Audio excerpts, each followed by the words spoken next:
Le crime de Rouletabille, d'après Gaston Leroux. Adaptation, Stéphanie Reynaud et John Mack. Interprétation, Patrick Blondin, Patrick Martinez-Bourna, Philippe Collin, Stéphanie Reynaud, Frédéric Chevaux. Un programme Maurice Clément Fèvre.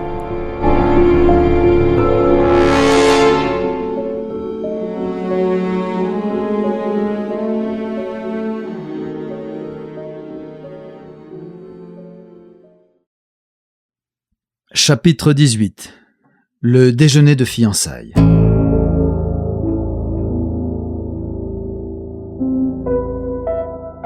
Le déjeuner des fiançailles d'Helena Hans ne devait pas être seulement l'occasion d'une petite fête de famille. Rouletabille avait compris depuis longtemps, en prêtant une oreille attentive aux conversations particulières d'Helena et de Richter, que l'empereur tenait beaucoup à ce que ce repas de gala présidé par le général von Berg figura comme un épisode important dans la tragicomédie de chantage qu'il était décidé à jouer à la face du monde avec la Titania dans la coulisse. Il s'agissait d'y montrer la fille de l'inventeur en liberté, traitée en amie par la fille de Hans, et de faire tomber du même coup les histoires de torture qui commençaient à courir les milieux diplomatiques et qui avaient déjà trouvé de l'écho dans certaines feuilles socialistes de Hollande.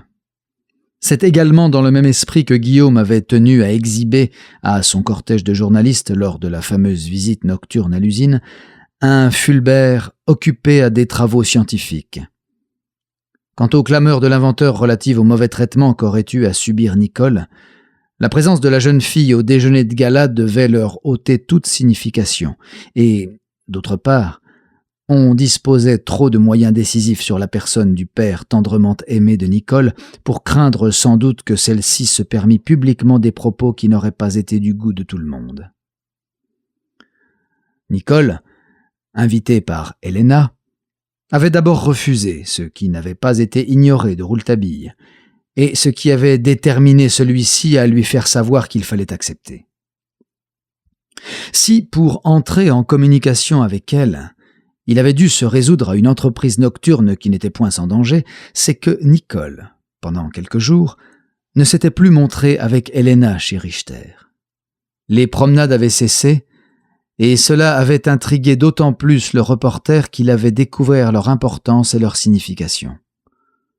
Avant d'arriver chez Richter, Helena, chaque fois qu'elle avait Nicole à côté d'elle dans son auto, prenait toujours le même chemin, celui qui longeait le grand mur de bois de l'enclos réservé à la Titania, et devant la porte B, passait lentement devant le petit carreau du portier. Or, derrière ce petit carreau, se tenait à heure fixe Serge Kanievski, auquel on accordait d'apercevoir ainsi sa fiancée et qui ne consentait à travailler qu'autant qu'il lui était prouvé de la sorte que celle qu'il aimait était traitée convenablement et gardée en bonne santé. Nous savons que le Polonais avait été jusqu'à exiger des entrevues, mais nous savons aussi ce qui s'était passé dans la première, laquelle ne fut suivie d'aucune autre. Enfin, nous avons appris comment Rouletabille avait mis à profit cette station répétée de Serge devant le pupitre de la porte B pour faire tenir aux Polonais, par le truchement d'un papier buvard, les instructions nécessaires à une entreprise dont nous verrons bientôt les résultats. Rouletabille et la candeur, après avoir suivi pas à pas le cortège de l'empereur, étaient rentrés cette nuit-là à leur logis beaucoup plus facilement qu'aurait pu le faire craindre d'aussi audacieuses et tragiques pérégrinations. Mais la possession de 2 et même de 3 uniformes de pompiers leur permettait de faire bien des choses en leur assurant une certaine sécurité. Il ne faut pas oublier non plus qu'ils continuaient d'avoir à leur disposition les objets les plus utiles, pics, pioches, haches, cordes et échelles de cordes dont ils surent faire les nuits qui suivirent tout l'usage nécessaire. Maintenant, Rouletabille communiquait comme il voulait avec Fulbert, avec Nicole, avec Serge, et il avait une correspondance suivie avec Vladimir.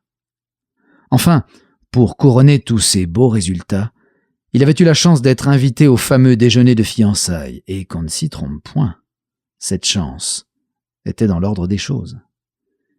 Il était plaisant pour l'autorité supérieure de montrer aux invités de von Berg, en même temps que la fille de l'inventeur Fulbert, un ingénieur français, car ces messieurs n'avaient pas hésité à décorer le Français Talmar du titre d'ingénieur, associé à un ingénieur suisse dans l'usine Krupp même, et travaillant sans entrave, suivant des contrats librement consentis. 2 jours avant le déjeuner à l'Essenerhof, Rouletabille, qui traçait dans son petit bureau le profil d'un nouveau levier, en prenant soin d'établir les différences et mesures qui distinguaient ce levier d'un autre levier ancien modèle qu'il avait déposé sur une tablette devant lui, vit descendre d'auto Helena et Nicole. Aussitôt, il se cacha dans son armoire et attendit. Richter et Helena laissèrent Nicole dans la salle de dessin pour monter au premier étage saluer la vieille mère Richter, toujours impotente. Rouletabille, décidé à profiter de cette heureuse solitude dans laquelle on laissait la fille de Fulbert, le majordome gardien était resté comme toujours dans le vestibule, sortit de sa cachette et s'en vint prudemment mettre un œil au trou de la serrure. Il s'étonna d'abord que Nicole, qui devait cependant être aussi désireuse que lui de renouer leur conversation, ne tourna même pas la tête vers ce cabinet où elle savait que l'on travaillait pour elle. Elle se tenait avec indifférence devant une planche à dessin et semblait suivre la ligne tracée sur le papier, comme si elle n'avait pas autre chose à faire pour tuer le temps. Rouletabille pensa qu'une telle attitude devait lui être dictée par la prudence, et il attendit. Mais il attendit en vain que la tête qu'il voyait de profil se tourna vers lui. Enfin, n'y tenant plus, il entr'ouvrit la porte. Cette fois, Nicole se tourna bien de son côté. Elle le fit même en sursaut, comme si elle était véritablement surprise qu'il se trouvât quelqu'un dans ce cabinet-là. « Ah, monsieur, vous m'avez fait peur !» On entendit dans le même moment la voix de Richter dans le corridor. Oui, maman va mieux. Je crois qu'elle pourra assister au déjeuner. Aussitôt, Rouletabille, comprenant que la façon de faire et de dire de Nicole avait été commandée par la prudence même, continua son jeu. Je vous demande pardon, mademoiselle, je croyais moi-même qu'il n'y avait plus personne dans cette pièce. Et il referma la porte de son cabinet et se remit au travail comme si rien ne s'était passé. 2 minutes plus tard, il voyait l'auto s'éloigner avec Helena, Nicole Richter et le majordome. Bah, on se retrouvera au déjeuner de fiançailles. Ils s'y retrouvèrent.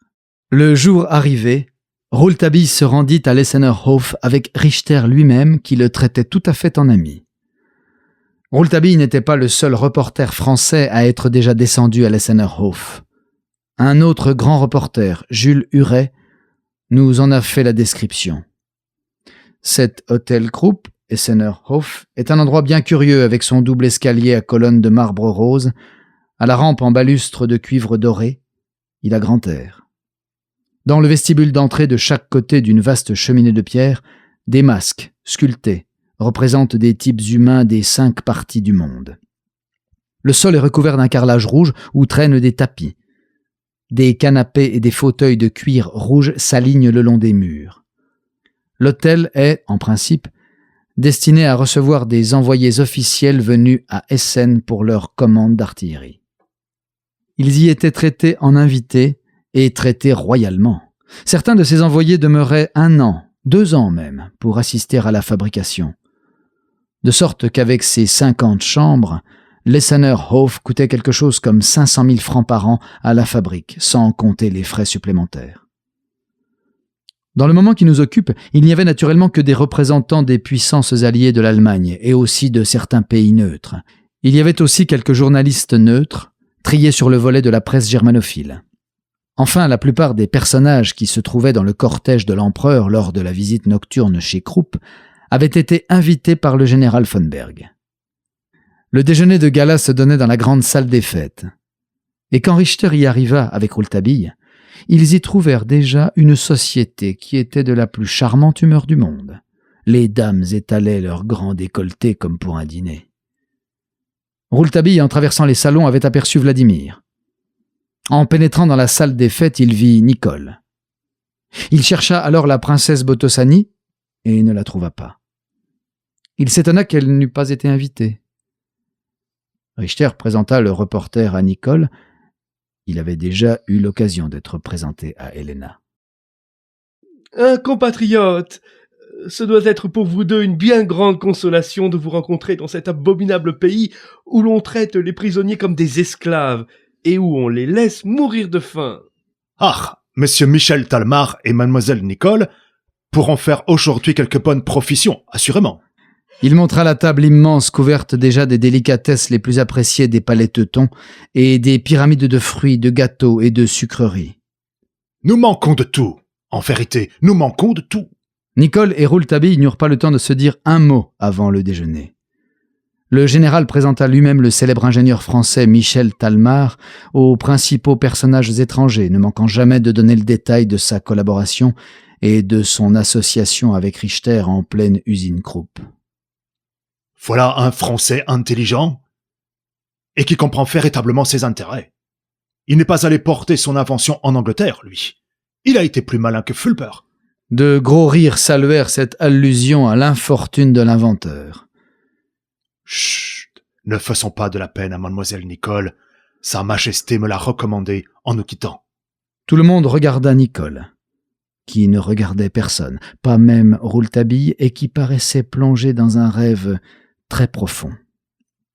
Avant que l'on se mît à table, Rouletabille et Nelpas Pacha manœuvrèrent si bien qu'ils purent se procurer 2 minutes de conversation particulière sans éveiller l'attention de personne. « Tu as ce que je t'ai demandé ?» Vladimir lui glissa une petite fiole dans la main. « Oui, 20 gouttes suffisent pour une seule personne. »« Merci. Et le Vézel ?»« Mauvaise nouvelle. J'ai vu le capitaine de Vézel. Il a reçu l'ordre de conduire 50 Fritz en Hollande à son prochain voyage. » « Combien d'hommes d'équipage ?» 7. Avec le capitaine, 8. Cela ne fait après tout que 58 hommes. C'est beaucoup. Pour 3 gars qui peuvent avoir besoin de s'emparer d'un bâtiment sans faire trop de bruit. Bah, on ne s'apercevra de rien.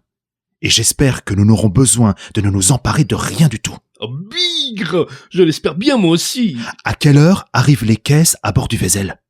Il faut que tout soit arrimé à 6 heures du matin. Le nouvel horaire porte que le cargo doit lever l'ancre à 7 heures.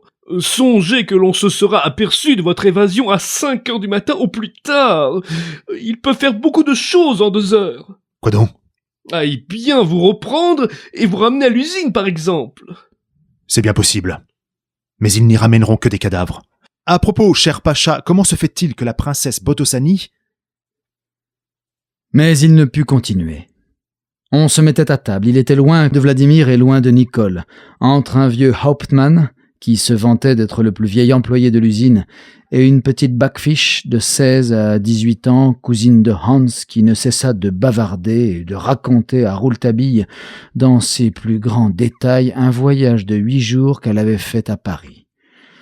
C'était une ville qu'elle aimait beaucoup à cause de Magic City.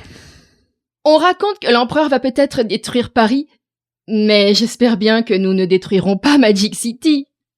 Le mot fut entendu et eut du succès. Von Berg commença par déclarer que Jules César n'était qu'un imbécile en comparaison de l'empereur, et que l'empereur détruirait tout ce qu'il faudrait, et même Magic City si c'était nécessaire, mais que la culture triompherait sur toute la terre. C'est, du reste, ce que nos amis, et nous pouvons même ajouter, après avoir promené nos regards autour de cette vaste table, ce que quelques-uns de nos ennemis ont déjà commencé à très bien comprendre. À ces derniers mots, Rouletabille ne put s'empêcher de rougir jusqu'au bout des oreilles. Nicole, elle, ne rougit point, mais elle regarda Rouletabille qui la regarda. Tous deux semblèrent s'être compris et baissèrent le nez dans leur assiette. Le mouvement avait été sans doute saisi par la brillante assemblée, car la brillante assemblée éclata en applaudissements, en « or !» en « hurrah !»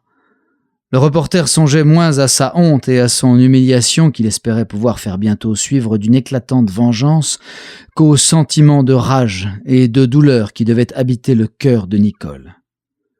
Il était reconnaissant à la jeune fille de montrer tant de sagesse en face des monstres qui la bafouaient, elle et son pays.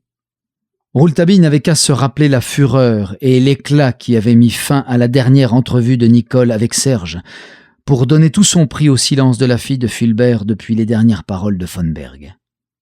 Elle ne broncha pas. Ainsi lui obéissait-elle, à lui, Rouletabille, et lui prouvait-elle une confiance qui, nous le savons, allait jusqu'à la mort.